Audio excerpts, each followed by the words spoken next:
According to a new report in the Washington Post, the House Freedom Caucus, who you may remember as the people who helped unseat former House Speaker John Boehner back in 2015, are now meeting with Paul Ryan and others to talk specifically about maybe removing Paul Ryan as Speaker of the House.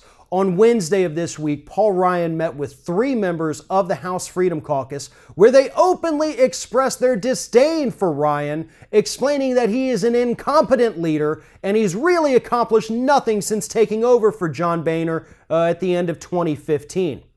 But that's only part of the story. What's really happening and what really has Paul Ryan scared right now is the fact that on Monday of this week, former White House strategist Steve Bannon met with Representative Meadows of the House Freedom Caucus, where they discussed who could possibly replace Paul Ryan as the Speaker of the House. Meadows is the person who led the charge against John Boehner in 2015, and now he's got Steve Bannon in his pocket talking about how to oust Paul Ryan as Speaker of the House.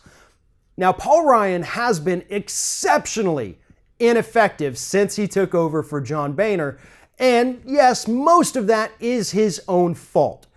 And while I'm happy that Paul Ryan has not been able to pass a single thing on his agenda to date, it is worth noting that he's Speaker of the House with a majority of Republicans in the House. He's got a majority of Republicans over there in the Senate to back him up if needed. He has a Republican in the White House. He has a Republican majority on the Supreme Court. Republican majorities in state governments.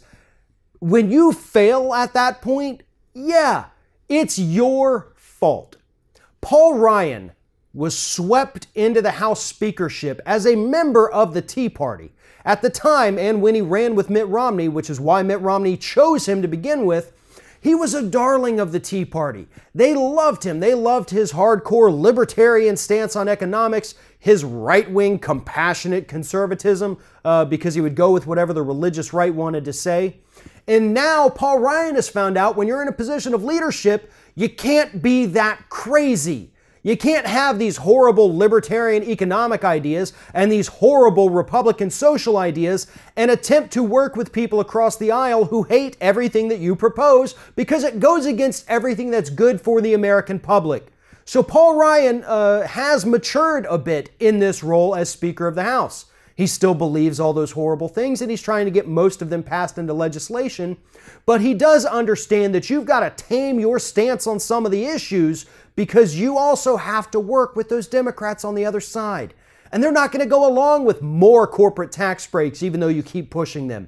They're not going to go along with you taking health insurance away from 22 million people in this country, even though you pushed it.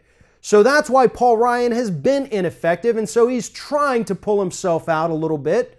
But it's not going to work because to these Republican purists, these hard-right Tea Partiers in the House Freedom Caucus, nothing is good enough unless you're willing to take everything away from American citizens and give it all to corporations, because that is all they're about. Now, the Tea Party was formed as this little organization that said taxed enough already. They were under the impression that Obama was going to somehow raise taxes, even though he actually lowered them for that group.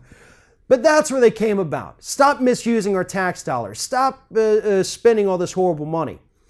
But the people who got elected under the Tea Party banner are actually just taking those tax dollars and giving them to corporations in the form of tax breaks and tax write-offs. They've done nothing to actually benefit those Tea Partiers that we saw out there in those rallies, 8, 9 years ago. But that's how they came to office, and that's what they still claim to believe. That doesn't work in American politics, and yet somehow they have enormous influence over what happens in the House of Representatives. And that's why Paul Ryan's job today is on the line. But again, there's no sympathy here for Paul Ryan. When you have majorities everywhere and you're still not able to get your own party in line to go along with your horrible policies, at the end of the day, the blame for that rests squarely on your shoulders.